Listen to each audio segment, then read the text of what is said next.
Smeeth. Thank you, Madam Deputy Speaker. I am devastated that we are here today discussing this issue in this place.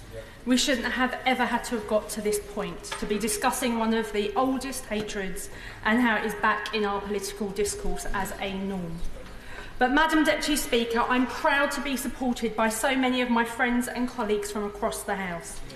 Specifically, I stand in awe at the bravery and strength of the women who represent Liverpool Wavertree and Liverpool Riverside. It is their dedication and commitment that inspire and ensure that we stand united against the politics of hate and scapegoating.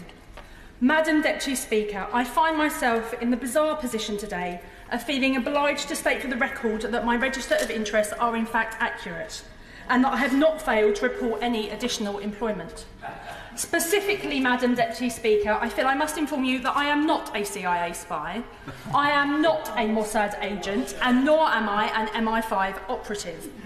And to assure people who are occasionally foolish enough to Google me, although I would urge you not to, it can be unpleasant reading, I do not work for the people of Tel Aviv, but for the people of Tunstall.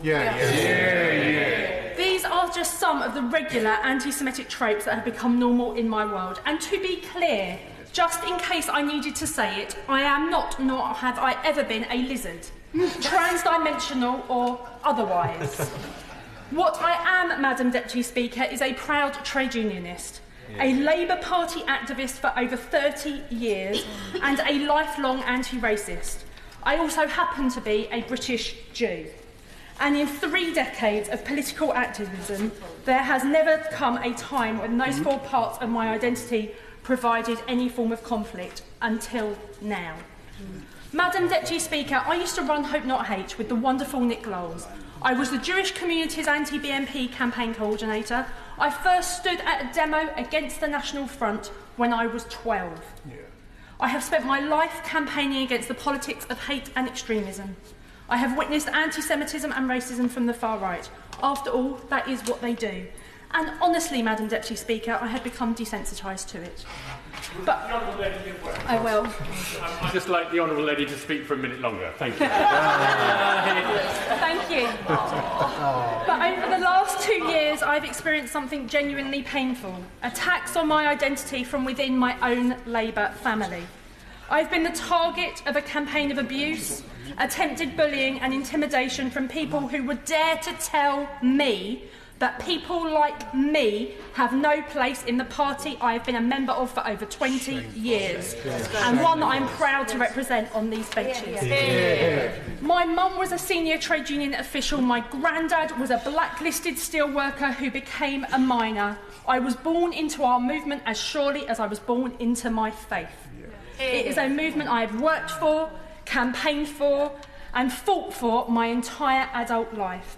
So it was truly heartbreaking to find myself in Parliament Square just over 3 years ago, standing shoulder to shoulder with the Jewish community against the poison of anti-Semitism that is engulfing part of my own party and wider political discourse. If the House would indulge me, I would like to read out a small sample of what I have received on social media. But before I do, I have to thank the dedicated team at CST who have protected me, shielded me from as much of this abuse as possible, and worked with the police on the occasions when abuse became threats. As others have said, they shouldn't be necessary, but personally, I'd be lost without them. They've also worked their way through the thousands of pieces of anti-Semitic abuse I've received to provide the following greatest hits. Though I must warn the House that my fan base has shown scant regard for appropriate parliamentary language, so I apologise in advance. Hang yourself, you vile, treacherous Zionist Tory filth. You are a cancer of humanity. Ruth Smeeth is a Zionist. She has no shame and trades on the murder of Jews by Hitler, who the Zionists betrayed. Ruth Smeeth must surely be travelling first class to Tel Aviv with all that slush. After all, she's complicit in trying to bring Corbyn down. First job for Jeremy Corbyn tomorrow, expel the Zionist Bicom smear hag bitch Ruth Smeeth from the party. This Ruth Smeeth is Britanophobic. We need to cleanse our nation of these types. Hashtag JC for PM. Deselect Ruth Smeeth ASAP. Poke the pig. Get all the Zionist child skiller scum out of Labour. You are a spy. You are evil, satanic. Leave. Hashtag Labour. Hashtag Corbyn. Ruth, you are a Zionist plant. I'm ashamed you are in Labour, better suited to the murderous Knesset. Hashtag I support Ken. Your fellow traitor Tony Blair abolished hanging for treason. Your kind need to leave before we bring it back. Hashtag Smeeth is filth. Yeah. Can I just say, on behalf of all members of this House, we should pay tribute to our honourable friends for the two Liverpool constituencies, which are sitting in mind at this moment. We are enormously proud of her and everything that she does for Stoke-on-Tent North. Thank you. And for my final piece of abuse, the gallows would be a fine and fitting place for this dyke piece of yeared shit to swing from. This is merely a snapshot, and those that I would feel comfortable, if that is a thing, to say in this place. A glimpse into the abuse that now seems par for the course for any Jew who has the audacity to participate in this political world. But this is not the worst of it. There have always been racists and anti-Semites in our country, lurking on the fringes of our society, both left and right. I dare say there always will be. What is so heartbreaking is the concerted effort in some quarters to downplay the problem.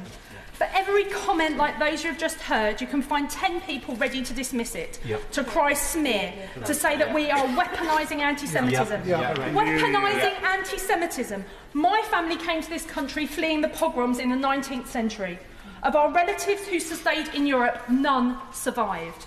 We know what anti-Semitism is. We know where it leads. How dare these people suggest that we would try with something so dangerous, so toxic, so formative to our lives and those of our families?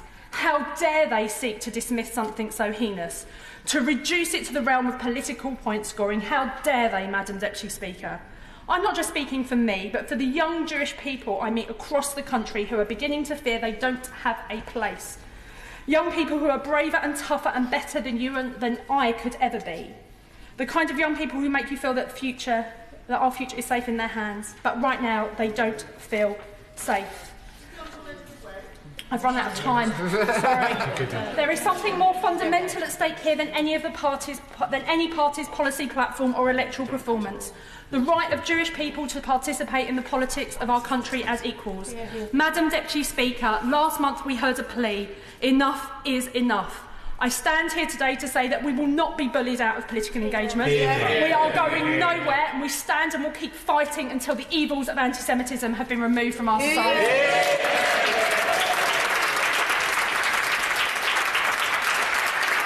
Order.